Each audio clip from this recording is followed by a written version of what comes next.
dari Ketapang, Sibolga, Kabupaten Tapanuli Tengah. Saya Pendeta HKBP Paruluhan Resort Parulian. Di pagi hari ini menyapa Bapak Ibu serta saudara-saudara yang ada di rumah masing-masing. Salam sejahtera bagi kita. Sebelum kita mendengar dan merenungkan firman Tuhan di pagi hari ini, marilah kita berdoa. Berfirmanlah ya Tuhan, hati dan pikiran telah kami buka dan telah kami siapkan untuk disapa firman-Mu. Amin.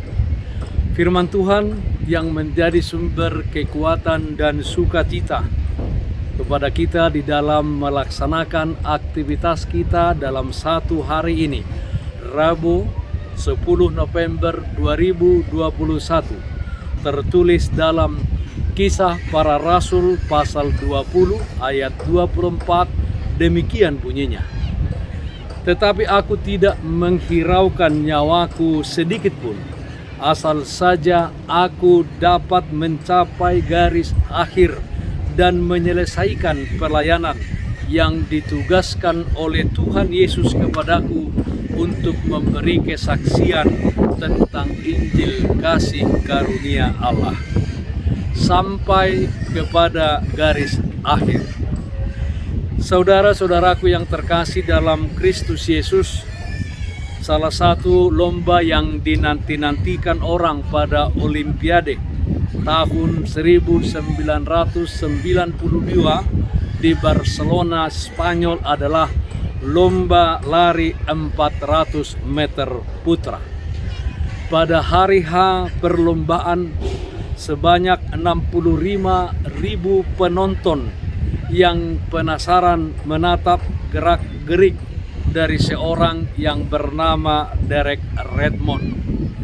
Dia adalah pelari tercepat asal Inggris kala itu. Namanya cukup populer dan dia sangat berambisi merebut medali pada Olimpiade tahun 1992 tersebut, setelah dia gagal melakukannya di Olimpiade Korea Seoul 4 tahun sebelumnya. Pada Olimpiade tahun 1988, Redmond tak bisa bertanding karena dia mengalami cedera beberapa jam sebelum perlombaan dimulai. Kegagalannya tahun 1988 membuat dia sangat terpukul. Tak ayal Olimpiade 1992 di Barcelona tersebut, Derek Redmond ngotot untuk meraih medali apapun bentuknya. 5 menit sebelum pertandingan dimulai, semua atlet di cabang lari 400 meter melakukan pemanasan di lapangan. Kondisi Derek Redmond pun terlihat sempurna sebelum bertanding. Tak ada yang salah di dalam kebugarannya. Tar, demikian suara pistol menunjukkan bahwa perlombaan lari 400 meter dimulai. Pelari melesat bagai peluru dari lokasi start. Redmond dan semua atlet mulai mengadu kecepatan. Ketika sudah 250 meter, Redmond tampak terpincang-pincang. Ketika sudah 250 meter perlombaan, Redmond merangsek ke posisi keempat, sedikit lagi mengamankan perunggu. Namun ketika balap lari itu menyisakan 150 meter, Redmond mengubur mimpinya meraih medali di Olimpiade. Dia tampak terpincang-pincang di lintasan lari. Derek tersungkur sambil memegangi pangkal pahanya. Tim medis pun menghampirinya dan menyebut bahwa Redmond mengalami cedera hamstring. tim medis memintanya untuk naik ke tandu. Harapan mendulang medali emas seketika pupus. Namun instruksi itu ditolak oleh Redmond. Dia tidak lagi memikirkan ambisinya di awal lomba. Keinginan yang jauh lebih besar kini menantangnya untuk kembali berlari, menyelesaikan lomba. Saya tak akan naik tandu itu. Bagaimanapun juga, saya harus menyelesaikan perlombaan ini, katanya kepada tim medis.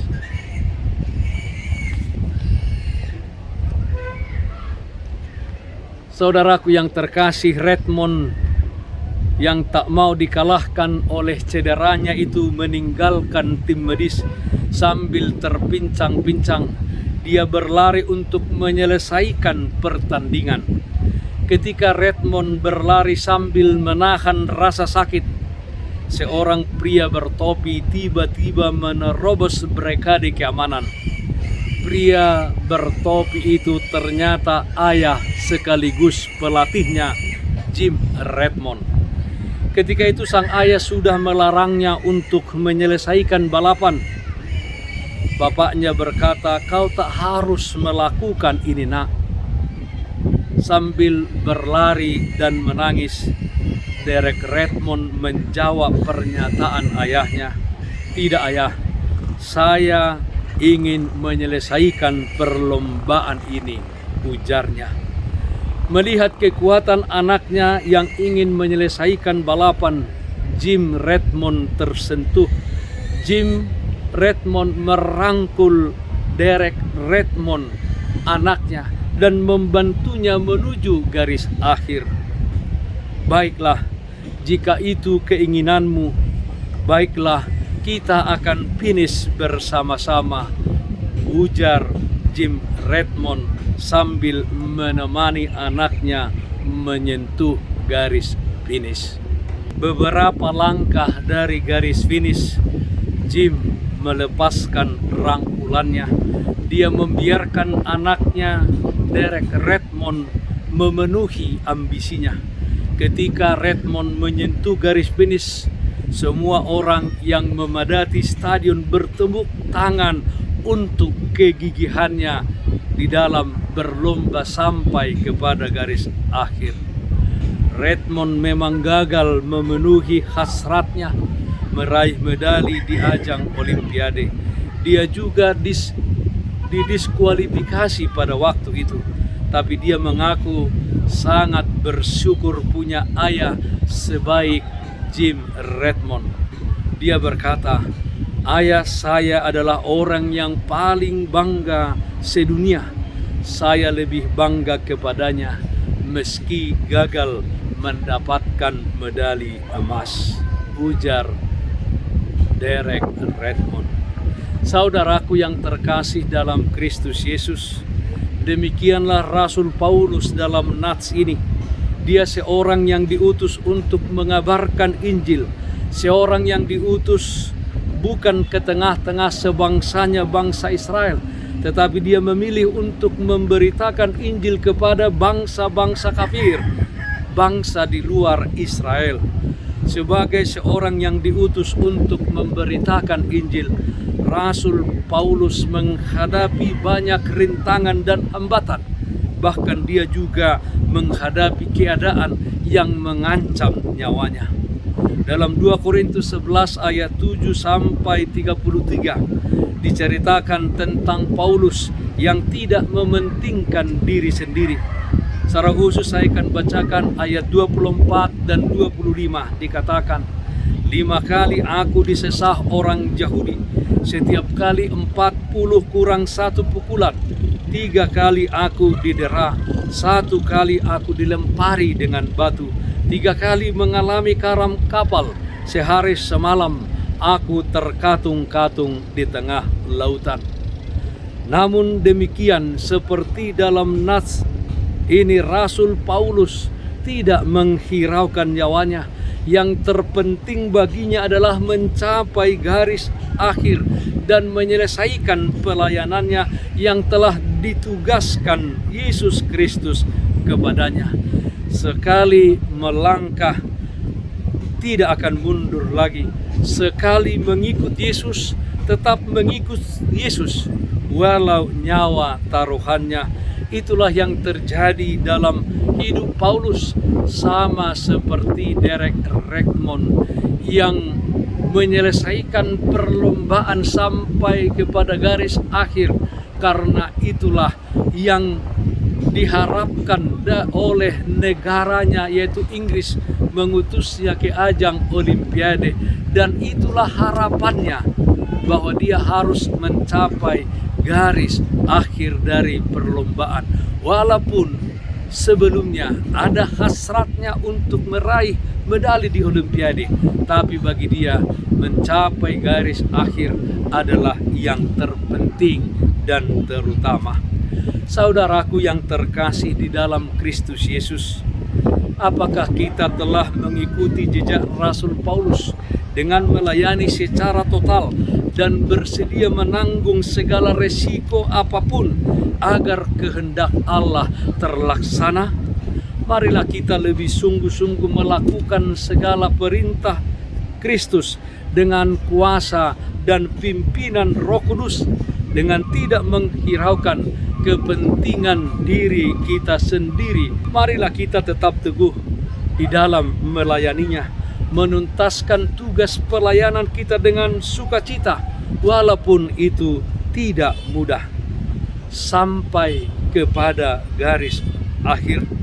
Dengan demikian, maka Injil kasih karunia itu akan didengar oleh semua manusia di bumi sebelum Tuhan Yesus datang untuk kedua kalinya. Demikian juga ketika kita mengasihi dan mencintai orang lain yang ada di sekeliling kita, itu adalah panggilan kita. Maka lakukanlah itu sampai kepada garis akhir, sampai kepada Tuhan memanggil kita ke sisinya. Selama kita di dunia ini, selama itu juga kita berlomba untuk melakukan kebaikan kepada sesama manusia. Amin.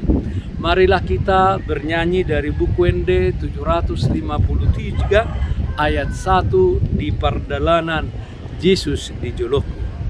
Di pardalanan Yesus dijolokku, holong ni tangami manogua, nang dingoluku hodo sombaoku, tuksonan mardalan rapon ho, hubo todo takas panoguonmu, diiringi kodola kaki, sahat rodi ujung di pardalaku,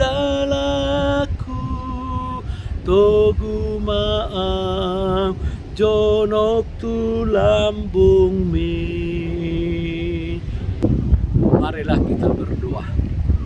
Ya Allah Bapa kami di dalam surga, terpujilah namamu, dan atas segala anugerah dan kasih sayangmu di dalam kehidupan kami.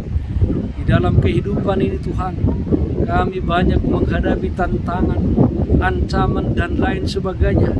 Kiranya kami dengan kuat kuasa Roh Kudus-Mu mencapai garis akhir, hidup sesuai dengan firman Tuhan, hidup sesuai dengan kehendak-Mu. Ya Bapa dalam surga, kami berdoa yang sakit Tuhan sembuhkan, yang berduka cita Tuhan berikan penghiburan. Dalam satu hari ini, di dalam segala aktivitas kami berdoa Tuhan hadir dan memberikan kekuatan kepada kami, sukacita kepada kami. Dalam nama Anak-Mu Tuhan Yesus Kristus, terpujilah namamu. Amin. Kasih karunia Tuhan kita Yesus Kristus, kasih setia dari Allah Bapa, serta persekutuan Roh Kudus, itulah yang menyertaimu hari ini kekal sampai selama-lamanya. Amin. Bapak Ibu, saudara-saudara yang terkasih, taatlah akan protokol kesehatan. Memakai masker, mencuci tangan dengan air yang mengalir, memakai sabun, menjaga jarak, menghindari kerumunan. Dan yang terutama, jangan lupa berdoa kepada Tuhan. Salam sehat, tetap semangat. Tuhan Yesus memberkati kita semuanya. Shalom.